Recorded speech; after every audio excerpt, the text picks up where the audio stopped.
வணக்கம். ஜோதி நிர்மலாசாமி ஐஏஎஸ் இவங்க தமிழக தேர்தல் ஆணையர்.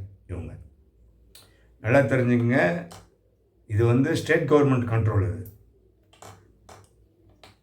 சீஃப் எலக்ட்ரல் ஆஃபீஸர், சிஇஓ, தலைமை தேர்தல் அதிகாரி. அது தேர்தல் ஆணையம், மத்திய அரசுக்கு உட்பட்ட அதிகாரி. இது மாநில அளவில் இருக்கிற இந்த மாநகராட்சி தேர்தல், உள்ளாட்சி தேர்தல் இதெல்லாம் வருது இல்லையா, அந்த தேர்தலெலாம் நடத்துகிற கமிஷனர் இவங்க. இந்த கமிஷனர் 5 வருஷத்துக்கு ஒரு முறை போடுவாங்க இந்த கமிஷனர். அதனால் இது நியமனம் கிடையாது, அரசு ஊழியர். அவங்க ஐஏஎஸ். அவங்கள நியமனம் பண்ணுறதுக்கு கவர்மெண்ட் கவர்னருக்கு சிபாரிசு பண்ணுவாங்க. கவர்மெண்ட்டு ஓகே பண்ணுவார். கவர்னர் ஓகே பண்ணுவார். அந்த போஸ்ட்டுக்கு போவாங்க. 5 வருஷம் அவரை யாரும் அசைக்க முடியாது. புரியுதுங்களா? இப்பேற்பட்ட பதவி தான் அது. இப்போ இந்த அம்மா தாவேக அரசு என்ன பண்ணதை, நான் ராஜினாமா பண்ணிட்டு போ அப்படின்றாங்க. கொஞ்சம் கூட அடிப்படை அறிவே இல்லாத பேசினா எப்படி சார்? ஐயா முதல்வர் விஜய் அவர்களே, உங்களை சுற்றி இருக்கிறவங்க எல்லாம் கேப் மாதிரி முள்ள மாதிரியா இருக்கிறான். அடிப்படை சட்ட நுணுக்கங்கள், அடிப்படை நாலேஜே தெரியாமல் இருக்கிறாங்க. இவங்க அரசு ஊழியர். இவங்க ஏன் ராஜினாமா பண்ணணும் சொல்லுங்க? சுனில்குமார் அப்படிங்கிற ஒரு ஐபிஎஸ் ஆஃபீஸர் ரிட்டையர்ட் ஆனவரை திமுக கவர்மெண்ட்டில் ரீஅப்பாயின்மெண்ட் பண்ணாங்க. அப்புறம் சங்கர் ஜிவாலை ரீஅப்பாயின்மெண்ட் பண்ணாங்க. அப்புறம் இன்னொரு நார்த் இந்தியன் ஆஃபீஸர் அவங்க தான் ரீஅப்பாயின்ட் பண்ணாங்க. தாவேக ஆட்சி வந்தவொடனே அவங்க ரிசைன் பண்ணிட்டு போயிட்டாங்க. இவங்கெல்லாம் அரசாங்கத்தில் வேலை பார்த்து 60 வயசு முடிஞ்சு ரிட்டையர்ட் ஆன கேஸு. இவங்களுக்கு ஒரு போஸ்டிங் கவர்மெண்ட் கொடுத்துருது. அது அவங்க ரிசைன் பண்ணணும்னு அவசியம் இல்லை. அவங்க அந்த வேலையில் இருந்திருக்கலாம். இருந்தாலும் திமுக கவர்மெண்ட்டில் போட்ட போஸ்ட் நமக்கு இது எதுக்கு, நமக்கு அப்படியே ரிசைன் பண்ணிட்டு போயிட்டாங்க. அந்த மாதிரி இந்த மாதிரி ரிசைன் பண்ண முடியாதுங்க. இவங்க நியமன பதவியாக இவங்க டிஎன்பிஎஸ்சி குரூப் 1 எழுதி ஆர்டிஓ ஆகி கலெக்டராக வந்தவங்க. அவங்க 60 வயசு வரைக்கும் அவங்களுக்கு சர்வீஸ் உண்டு. அவங்கள போய் ரிசைன் பண்ணிட்டு போங்க அப்படின்னா என்ன அர்த்தத்தில் பேசுகிறீங்க? உங்களுக்கு என்ன அறிவு ஞானம் இருக்குது? ஒன்றுமே புரியலையே.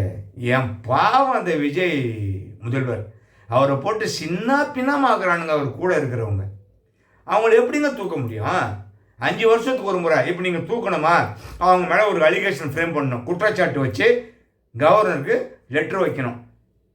அதனால் எங்களுக்கு நம்பிக்கை இல்லை, இவங்களை நாங்கள் ட்ரான்ஸ்ஃபர் பண்ண போகிறோம், வேறு ஒரு ஆளை நியமிக்கிறோம் அப்படின்னு நீங்கள் சொல்லணும். நீங்கள் பரிந்துரை பண்ணணும். அதுக்கப்புறம் அவர் ஆர்டரை போடுவார். இதெல்லாம் நடக்கிற விஷயமா? ரிசைன் பண்ணிட்டு போகணுமா? ஏம்பாரு, ஐயோ என்னன்னு சொல்கிறது? அவங்கள நல்லா புரிஞ்சுக்கோங்க. இவங்க அரசு ஊழியர். அவங்க நியமனம் செய்யப்பட்டவங்க. அரசு ஊழியராக இருந்து ரிட்டையர்ட் ஆகி சங்கர் ஜிவாலை நியமனம் பண்ணவங்க. அவங்க ரிசைன் பண்ணிட்டு போயிட்டாங்க. இவங்க நியமன பதவி இல்லை, படித்து ராத்திரியும் பகலும் படித்து எக்ஸாம் எழுதி படிச்சுட்டு வந்த அதிகாரிங்கப்பா. அதை முதல்ல தெரிஞ்சுக்கோங்க. யாராருக்கு என்னென்ன பதவி, அவங்களுக்கு என்னென்ன தகுதிகள் இருக்குது, பவர் இருக்குன்னு முதல்ல தெரிஞ்சுக்கோங்க. திமுக பீரியடில் போட்டாங்கன்னா அந்த ஆஃபீஸரை, அதனால் ரிசைன்மெண்ட்டு போகணுமா? எல்லாரும் போக வேண்டியது தான். அப்போது சொல்லுங்கள், ஒருத்தர் கூட இருக்க முடியாது. இப்போ என்ன ஒரு முட்டாள்தனமாக ஒரு தாட்டாக இருக்குது பாருங்கள். இந்த விஜயை போட்டு நொறுக்குறாங்க. அவங்க இருக்கிறவங்க, சுற்றி இருக்கிறவங்க காலி பண்ண பிளான் பண்ணுறாங்க. இதுதான் வேற. இது அடிப்படை விஷயம்.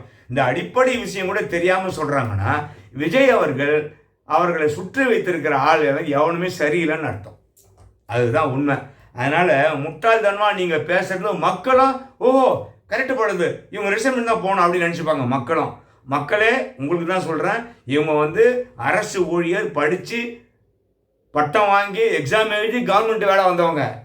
இவங்களாம் ரிசைன் பண்ணி தான் போக மாட்டாங்க. 60 வயசு ஆன உடனே ரிட்டையர்மெண்ட் ஆகி போவாங்க.